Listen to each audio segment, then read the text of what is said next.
Rajesh law centre में आप लोगों का स्वागत है। आज हम लोग एक महत्वपूर्ण बिंदु पर चर्चा करेंगे, वो है एफआईआर। पुरानी संहिता जो थी सीआरपीसी, और उसकी जगह पर जो दूसरी संहिता लाई गई है बीएनएसएस, भारतीय नागरिक सुरक्षा संहिता 2023। इन दोनों प्रोविजन में एफआईआर के मुद्दे में क्या डिफरेंस किया गया, यानी एफआईआर के बिंदु पे क्या अंतर किया गया है। क्या जिस तरह से पहले एफआईआर दर्ज कराने की प्रक्रिया विहित थी वही प्रक्रिया यथावत रखा गया है या उसमें कुछ फेरबदल किया गया है। तो जैसा कि आप लोगों को निश्चित तौर से ये बात पता होगा कि एफआईआर में काफी संशोधन किया गया है। तो किन किन बिंदुओं पे संशोधन किया गया है, उनकी क्या उपयोगिता है, हम एक एक करके सभी बिंदुओं पर चर्चा करेंगे। यहाँ सबसे पहले देखिए कि धारा जो नई संहिता आई है, इस नई संहिता में एफआईआर जो धारा पुरानी थी 154, उसकी जगह 173 हो गया है। पुरानी संहिता में एफआईआर धारा 154 के अंतर्गत दर्ज कराई जाती थी, अब उसकी जगह धारा 173 हो गया है। यानी अब एफआईआर हम 154 में दर्ज ना करा करके 173 के अंतर्गत दर्ज कराया जाएगा। इसी धारा को, जो धारा 154 हुआ करती थी, इसी को कलम भी कहते हैं, इसी को दफा भी कहा जाता है। ठीक है, दफा 154 के तहत एफआईआर दर्ज होना, कलम 154 के तहत। तो अब कलम 173 या दफा 173 या इसको धारा 173 बोलेंगे, इंग्लिश में इसको सेक्शन बोला जाता है। ठीक, चलिए अब कुछ जो महत्वपूर्ण परिवर्तन हुए उससे थोड़ा सा टेढ़ा मेढ़ा सब हो गया। खैर कोई बात नहीं है, आइए हम एक एक करके सब पे चर्चा करेंगे। वर्तमान में धारा 173 में 4 उपधाराएं हैं। कितनी उपधाराएं? 4 उपधाराएं हैं। पहले केवल 3 उपधारा थी, अब एक उपधारा उसमें बढ़ा दिया गया है, और जो बढ़ा है वो चौथा नहीं बढ़ा है तीसरा। यानी जो पहले तीसरा था वो अब चौथा हो गया, और तीसरे में नई बात जोड़ दी गई है। तो ये तीसरी है, यानी जो धारा 173 3 है ये नया जोड़ा गया है, और जो पहले 3 था वो हो गया है 173 4 हो गया है।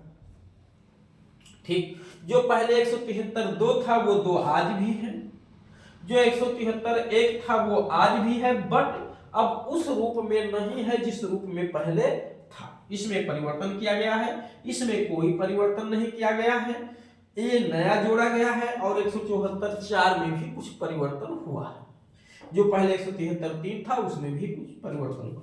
यानी आप सीधा सीधा समझ लीजिए कि पुरानी धारा जो 154 थी, 154 में 3 उपधाराएं थी, उन तीनों में से एक उपधारा तो नई बना दी गई 173 3, और जो पुराना 3 था वो हो गया 4। दूसरी बात, जो पुराना 173 2 था वो आज भी जैसे पहले था वैसे ही आज है। वो 154 2 में कोई परिवर्तन नहीं किया गया है। वो क्या था? एफआईआर की कॉपी निःशुल्क दिए जाने का प्रावधान। यानी जब एफआईआर लॉन्च होती है तो तत्काल, ये नहीं कि कल आना ले लेना, नहीं, उसी दिन जिस दिन एफआईआर लॉन्च हुई तुरंत उसकी कॉपी सूचनादाता को निःशुल्क दिए जाने का प्रावधान पहले भी था उपधारा 2 में, वो प्रावधान यथावत आज भी है। कोई भी अपराध हो, सभी अपराधों में अगर एफआईआर जिसमें भी लॉन्च हुआ, दर्ज हुआ, उन सभी में एफआईआर की एक कॉपी निःशुल्क दिए जाने का प्रावधान सूचनादाता को पहले भी था, वो आज भी है।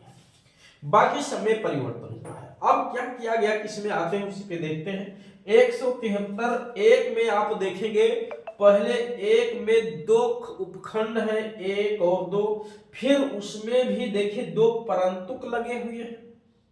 यानी धारा 173 की उपधारा 1 का खंड 1 खंड 2, फिर धारा 173 की उपधारा 1 में परंतुक 1 परंतुक 2, फिर दूसरे परंतुक में भी क ख ग है। यानी जो सिकंड परंतुक है उसमें भी 3 बातें लिखी है क ख ग करके। तो 173 1 के खंड धारा 173 की उपधारा 1 के खंड 1 में क्या लिखा हुआ है ये पहले समझना है, 2 में क्या लिखा है ये समझना है, पहले परंतुक में क्या है ये समझना है, दूसरे परंतुक के क में क्या है, ख में क्या है, ग में क्या है ये समझना है। 173(2) मैंने पहले समझा दिया, इसमें एफआईआर की निःशुल्क कॉपी दिए जाने का प्रावधान। 173(3) में 1 और 2 है, ये दोनों नए जोड़े गए हैं, इसमें क्या लिखा है, और 174(4) में इसमें क्या है, ये नया जोड़ा गया। तो एक एक करके हम सभी पे चर्चा करेंगे। हाँ, यहाँ पे आप देखिए कि पीसीएसजे, एपीओ और एचजीएस की तैयारी के लिए हमारे यहाँ ऑनलाइन और ऑफलाइन दोनों प्रकार के क्लास की सुविधा उपलब्ध है, और लगातार दोनों ही बैच चल रहे हैं। लगातार दोनों ही बैच चल रहे हैं, हर महीने में या 2 महीने में एक नया बैच प्रारंभ होता रहता है। जिस किसी बच्चे को पीसीएसजे, एपीओ या एचजीएस की तैयारी करना है, वो इस दिए गए नंबर पे संपर्क करके अपनी सुविधा अनुसार जो है क्लास ज्वाइन कर सकता है। साथ ही साथ किसी भी मुद्दे पे कोई भी विधिक परामर्श आपको लेना है, चाहे वो सिविल मामला हो या कोई राजस्व मामला हो या आपका कोई आपराधिक मुकदमा हो, यानी क्रिमिनल केस, तो उस मामले पे भी आपको विधिक जानकारी लेने के लिए इस नंबर पे आप संपर्क कर सकते हैं। हाँ, जो लीगल एडवाइस लेंगे, यानी आप विधिक जानकारी लेंगे, उसकी आपको रीजनेबल फीस जमा करनी होगी। आइए 173(1) पे चलते हैं। सबसे पहले यहां लिखा है, जब थाने के भार साधक अधिकारी को सूचना मिलती है, थाने के भार साधक अधिकारी को सूचना मिलती है कि कहीं कोई संज्ञेय अपराध हो गया। ध्यान दीजिएगा, एफआईआर हमेशा संज्ञेय अपराध में दर्ज होता है, असंज्ञेय अपराध में नहीं दर्ज होता है, और असंज्ञेय मामलों में भी एफआईआर नहीं दर्ज, उस संज्ञेय मामलों में भी एफआईआर नहीं लॉन्च होता, संज्ञेय अपराध में एफआईआर लॉन्च होता है। यदि संज्ञेय मामला और संज्ञेय अपराध में अंतर है, दोनों एक बात बिल्कुल नहीं है। ठीक है, थोड़ा सा तबियत कम ठीक है। धारा 173 की उपधारा 1 में लिखा है, जब थाने के भार साधक अधिकारी को संज्ञेय अपराध किए जाने की सूचना दी जाती है, कहीं से भी सूचना मिल जाए। एक बात और साफ साफ बता दें कि एफआईआर दर्ज करने की पुलिस अधिकारी की खुद की जिम्मेदारी है। सूचना दिया जाए ये जरूरी नहीं, अगर पुलिस अधिकारी को खुद पता चल गया, किसी भी माध्यम से पता चल गया कि किसी भी स्थान पे कोई भी संज्ञेय अपराध हो गया है, मारपीट, लूट, चोरी, रेप, छिनैती, डकैती, मर्डर, तो तुरंत पुलिस अधिकारी उसमें एफआईआर लॉन्च करे। बट करते नहीं है इस सब व्यवहार में, ये इंतजार करते हैं कि पीड़ित आए तब एफआईआर लॉन्च करें, आने पे तो दर्ज नहीं करते हैं, अपने मन से कहा दर्ज करेंगे। खैर चलिए, तो 173(1) में थाने के भार साधक अधिकारी की जिम्मेदारी होती है। थाने के भार साधक अधिकारी का मतलब थाना अध्यक्ष, जिसको टीआई भी कहते हैं। ठीक है, थाना इंचार्ज भी कहा जाता है, इन्हीं को एसओ भी कहा जाता है, क्योंकि थाने का जो इंचार्ज होता है वो एसओ होता है। जहां पे कोतवाली बनी हुई है वहां पे कोतवाल होता है, कोतवाल इंस्पेक्टर रैंक का पुलिस अधिकारी होता है। ठीक, जो एसओ होता है ये एसआई रैंक का पुलिस अधिकारी होता है। तो चाहे एसओ को चार्ज मिला हो, चाहे इंस्पेक्टर रैंक के पुलिस अधिकारी को चार्ज मिला हो, जो कोतवाल है, यही थाने के भार साधक अधिकारी या कोतवाली के जो है भार साधक व्यक्ति होते हैं। इन्हीं की जिम्मेदारी होती है एफआईआर दर्ज करने की। व्यवहार में ये दर्ज नहीं करते हैं, बल्कि लिखने का काम जो दीवान होते हैं थाने पे उनको दिया जाता है।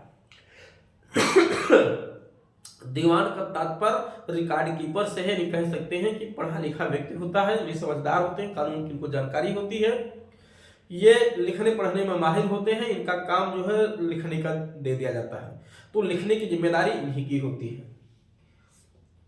अब यही अलग की बात है, कभी कभी तहरीर बदलवा के लिखवा देते हैं, अपने हिसाब से लिखवा देते हैं। ठीक है, लेकिन रिस्पॉन्सिबिलिटी थाने के भार साधक अधिकारी की होती है। ध्यान रखिए, रिस्पॉन्सिबिलिटी तो एसओ की ही होगी या कोतवाल की ही होगी जिसने भी एफआईआर लॉन्च की है, जिम्मेदारी है जिसकी दर्ज करने की, मोहर उसी का दर्ज होगा, लेकिन लिखने का काम, रिकॉर्ड कीपिंग का काम जो है ये दीवान का होता है। दीवान कौन होता है? दीवान सीनियर कांस्टेबल होता है। ठीक है, कौन होता है? सीनियर कांस्टेबल होता है, ये एसआई रैंक के नहीं होते। तो जब इनको सूचना मिलेगी, अब यहीं पे एक संशोधन, एक नया संशोधन किया गया, महत्वपूर्ण अंतर किया गया कि अब एफआईआर किसी भी पुलिस स्टेशन में आप दर्ज करा सकते हैं। इस बात पे बिना चर्चा किए कि अपराध हुआ कहां पे है, यानी पुलिस स्थानीय अधिकारिता जो है पुलिस स्टेशन की, इस बात पर विचार किए बिना कहीं भी एफआईआर आप लॉन्च करा सकते हैं। एफआईआर कहीं भी दर्ज करा सकते हैं।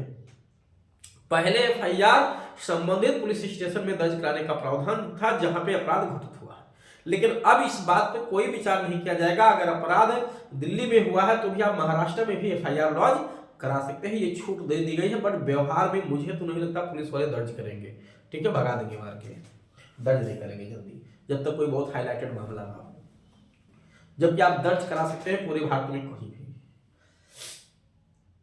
173(1) और इसका ये मतलब नहीं कि उसको 0 FIR समझा जाएगा। FIR जहां भी हुआ वहां का पुलिस अधिकारी जिसने दर्ज किया है, जब ये साफ साफ छूट दे दिया गया कहीं भी दर्ज करा सकते हैं, तो जहां भी दर्ज होगा वहां उसका नंबर डाला जाएगा और वो केस वहीं पे चलेगा। बाद में कोर्ट से ट्रांसफर हो जाए अलग का मैटर है, लेकिन जिस थाने में दर्ज होगा वो थाने का भारत अधिकारी उसका विवेचना करवाएगा अपना या खुद करेगा। तो कहीं पे भी अब FIR लॉन्च कराई जा सकती है, बिल्कुल साफ साफ लिख दिया गया है 173(1) में। जब थाने के भारसाधक अधिकारी को सूचना दी जाती है, अगर वो सूचना ओरल दी गई, मौखिक रूप से दी गई है, तो उसे थाने का भारसाधक अधिकारी लेखबद्ध करेगा। थाने आपका भारसाधक अधिकारी तो लिखेगा ना, लिखेगा दीवान, तो वो उसे सूचनादाता के शब्दों में लिखता, ध्यान दीजिएगा, सूचनादाता के शब्दों में लिखे जाने का प्रावधान है, यानी जैसे जैसे पीड़ित बोलेगा वैसे वैसे लिखा जाएगा। अगर वो अपना फरियाद लेकर गया है, यानी अपना एप्लीकेशन लेकर के गया जिसको तहरीर कहते हैं, तो उसकी तहरीर जैसे लिखे वैसे ही उतारा जाएगा। लेकिन व्यवहार में होता नहीं है, तहरीर बदलवा दी जाती है, यानी फरियाद जो है वो बदलवा दी जाती है। अगर पुलिस उधर से मिल गई है या पैसा खाली है, या इधर से अगर पैसा खाली पीड़ित की तरफ से या कोई भी पॉलिटिकल दबाव है, तो तहरीर में छेड़खानी कर दी जाती है। ठीक, लेकिन कानून में जो लिखा है वो व्यवहार में सब होता नहीं। अगर वो इलेक्ट्रॉनिक फॉर्म में दिया गया है, इलेक्ट्रॉनिक फॉर्म में दिया गया है, तो दिए जाने की तरह से आपने मैसेज कर दिया, ईमेल कर दिया थाने पे कोतवाली में, तो 3 दिन के भीतर आपको जा करके साइन बनाना होगा। ध्यान दीजिएगा, ये नया प्रोविजन जोड़ा गया है साइन बनाने का। तो किसी भी पुलिस स्टेशन में FIR दर्ज करा सकते हैं, और अब इलेक्ट्रॉनिक डिवाइस से भी दर्ज करा सकता है, मैसेज या ईमेल या फैक्स करके भी दर्ज करा सकता है। लेकिन दर्ज होगा नहीं, आपको पहले जब आप ईमेल करेंगे तो 3 दिन के भीतर आपको जाकर के साइन करना होगा। कितने दिन के भीतर? 3 दिन के भीतर आपको जाकर के साइन करना होगा। जब आप साइन बना देंगे तब वो लॉन्च होगा, तभी वो अभिलिखित किया जाएगा। ठीक, और उसके बाद उसमें सूचनादाता का साइन कराया जाएगा। साइन करने के बाद उसकी एक कॉपी निःशुल्क दे दी जाती है धारा 2 में।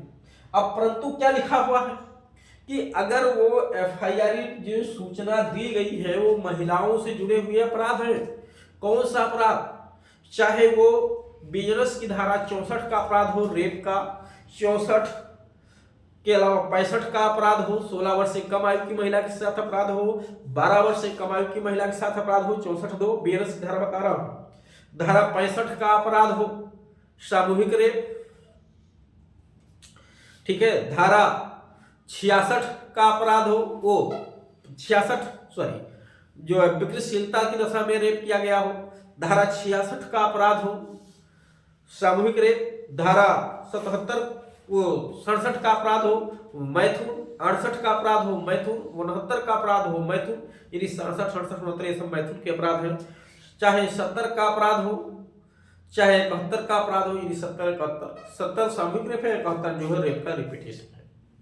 तो धारा 64, 65, 66, 67, 68, 69, 70, 71 या धारा 74, 75, 76, 77, 78, 79, 74 से लेके 78 तक ये सब जो पुरानी धारा 354 काथी खाथी गाथी घाती इसको लिखा गया है, छेड़खानी की धारा है। और जो पुरानी धारा 509 थी IPC में, वो धारा 79 हो गई है।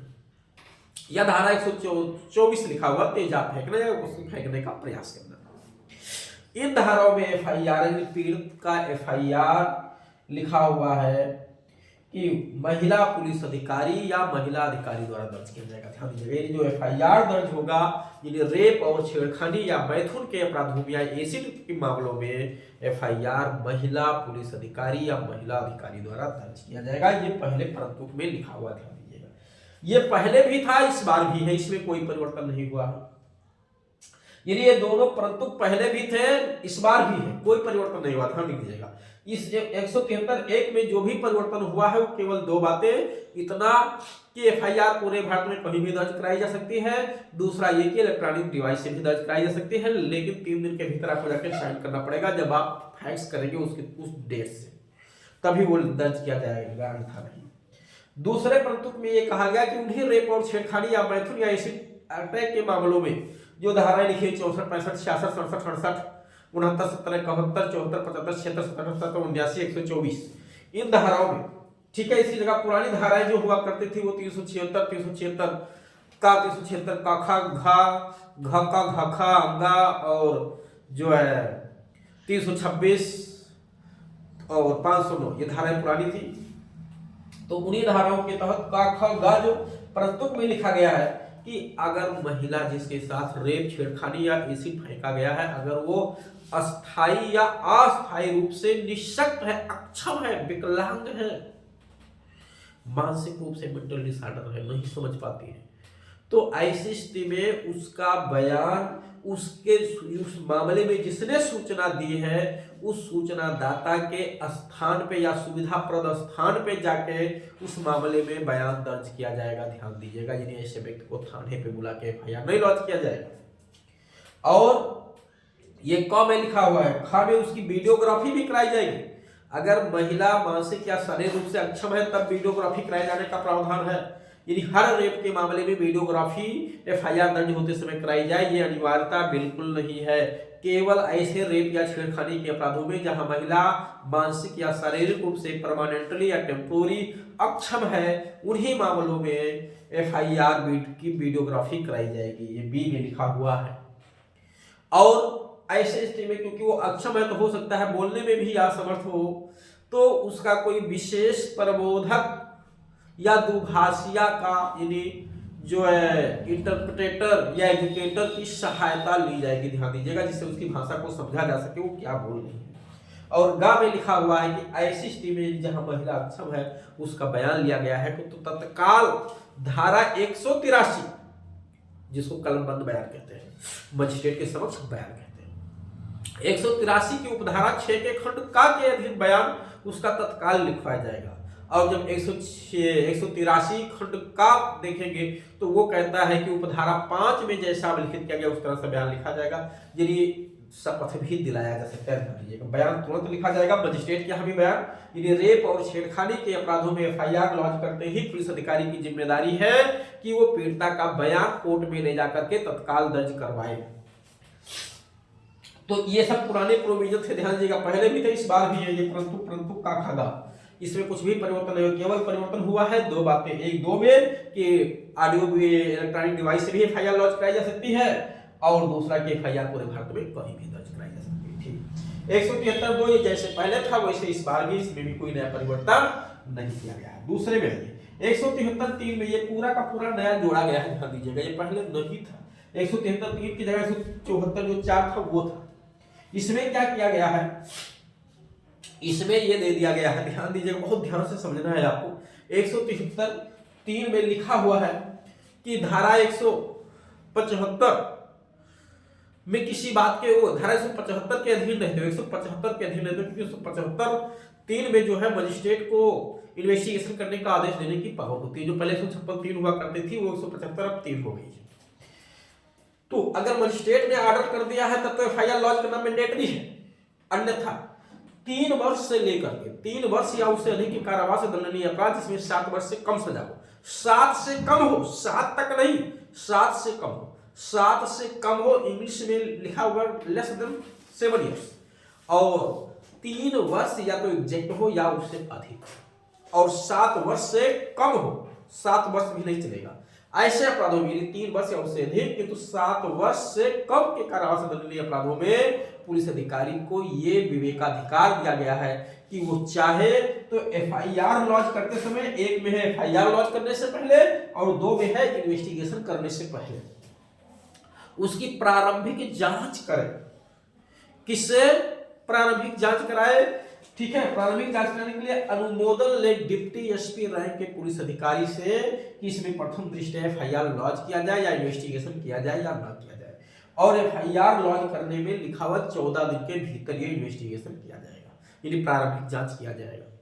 तो ये प्रोविजन नया जोड़ दिया गया है, वो भी कोई बाध्यता नहीं, पुलिस अधिकारी चाहे तो करे चाहे ना करे, वो मे शब्द का यूज किया गया, कुछ शैल शब्द का यूज नहीं किया गया है इंग्लिश में, ध्यान से दीजिएगा। कर सकेगा लिखा हुआ, करेगा ऐसा नहीं है।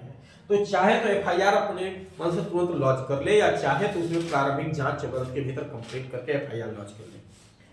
तो ये प्रोविजन नया जोड़ दिया गया है। 174(4) में क्या है कि जब थाने का भारसाधक अधिकारी उपधारा 1 के तहत एफआईआर दर्ज करने से मना कर देता है तो वही प्रार्थना पत्र यानी वही तहरीर वही फरियाद हम एसपी को डाक के माध्यम से भेज करके एफआईआर लॉन्च करा सकते हैं। और 174(4) में लिखा हुआ है कि जब थाने के भारसाधक अधिकारी द्वारा 173 के तहत एफआईआर नहीं लॉन्च करता है तो जिला पुलिस अधीक्षक को जो है डाक के माध्यम से भेज करके जो है इन्वेस्टिगेशन कराने के लिए आदेशित करवा सकते हैं कि साहब आप आदेश करिए इसमें इन्वेस्टिगेशन हो। तो इन्वेस्टिगेशन करेंगे तो जाहिर सी बात अगर संज्ञेय अपराध खुल रहा तो एफआईआर लॉन्च करना ही करना है। लेकिन अब इसमें एक नया प्रोविजन जोड़ दिया गया है क्या कि अगर थाने का भारसाधक अधिकारी नहीं दर्ज किया और हम एसपी के यहाँ वही प्रार्थना पत्र लेकर के गए और एसपी ने भी नहीं ऑर्डर किया उसमें इन्वेस्टिगेशन करने का तो हम उसमें मजिस्ट्रेट के पास वही प्रार्थना पत्र दे सकते हैं। मजिस्ट्रेट को वही प्रार्थना पत्र दे सकते हैं। 175(3) का जो एप्लीकेशन है वो हमें देने की पावर पीड़ित को देने की पावर 173(4) से दिया गया है और मजिस्ट्रेट को उसमें इन्वेस्टिगेशन देने की शक्ति जो मिली है वो 175(3) से मिली है। ठीक है, 173(4) में पीड़ित को ये राइट है कि वो मजिस्ट्रेट के यहाँ जाकर के एफआईआर दर्ज करवा सकता है जब एसपी भी दर्ज करने से मना कर दे। लेकिन मजिस्ट्रेट को दर्ज करने की पावर यानी उसमें इन्वेस्टिगेशन देने की शक्ति कहां से मिल रही है मजिस्ट्रेट को? वो 175(3) से मजिस्ट्रेट को मिल रही है। और पीड़ित को कहां से पावर है, पीड़ित को कहां छूट है कि वो जा सकता है मजिस्ट्रेट के यहाँ? तो पीड़ित को जो छूट है वो 173(4) से छूट मिल रही है।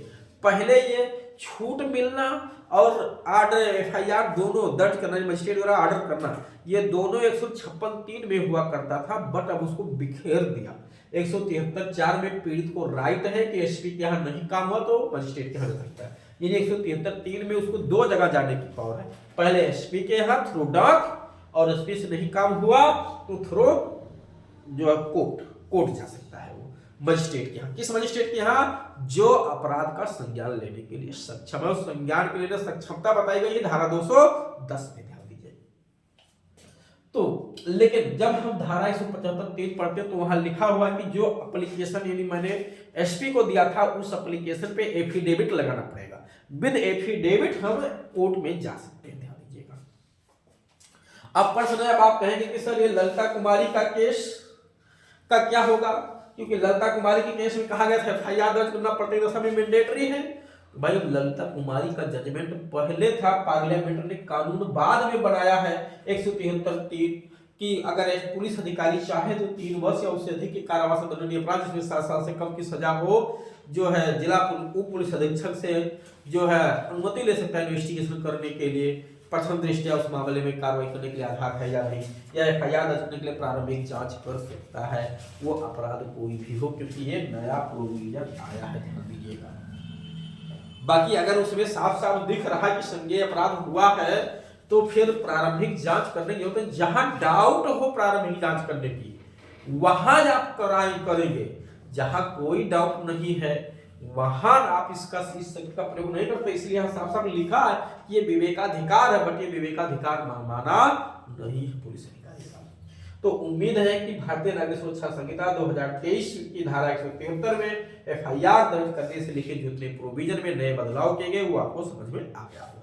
एक बार मैं फिर बता दूं कितने नए प्रोविजन किए गए हैं। तो नए प्रोविजन किए गए हैं टोटल 4 पॉइंट पे संशोधन हुआ है। क्या क्या संशोधन हुआ है? पहला संशोधन, पूरे भारत में कहीं भी एफआईआर दर्ज कराई जा सकती है। दूसरा संशोधन, इलेक्ट्रॉनिक डिवाइस से भी मैसेज यानी थाने पे मैसेज या ईमेल फैक्स किया जा सकता है, लेकिन 3 दिन के भीतर जाके साइन बनाना होगा। ठीक, पढ़े लिखे नहीं तो अंगूठा लगा देना होगा। तो 2 परिवर्तन ये। तीसरा परिवर्तन ये किया गया कि 3 वर्ष से लेकर के 7 वर्ष से कम के कारावास दंडनीय अपराध में पुलिस अधिकारी एफआईआर दर्ज करने से पहले प्रारंभिक जांच 14 दिन के भीतर कंप्लीट कर सकते हैं, या उसमें इन्वेस्टिगेशन करने के लिए डिप्टी एसपी रैंक से अनुमति अधिकारी से अनुमति ले सकती है। तो 3 ये संशोधन। और चौथा ये कि अगर एसपी एफआईआर नहीं लॉन्च करता है यानी ऑर्डर नहीं करता है इन्वेस्टिगेशन करने का, तो हम 173(4) से ही यानी पीड़ित को ये राइट है कि वो जो है मजिस्ट्रेट के यहाँ जा सकता है। ये 4 नए महत्वपूर्ण संशोधन